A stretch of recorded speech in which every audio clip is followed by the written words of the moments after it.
బాబాయ్ వాళ్ళు చచ్చిపోయి అనుకుని పోయినట ముసైతాను చచ్చిన నీళ్ళు పోయినాకు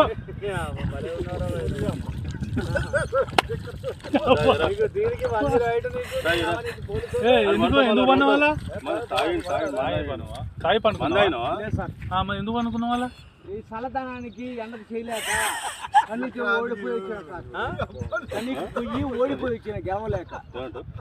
ఏం చేసావు 10 రోజుల నుంచి గణేట్ చేత నాతో గట్టించి నా కష్టం దోచుకొని గణేట్ రాయ్ నాకు అంటే డబ్బులు ఇచ్చారు కానీ శ్రమ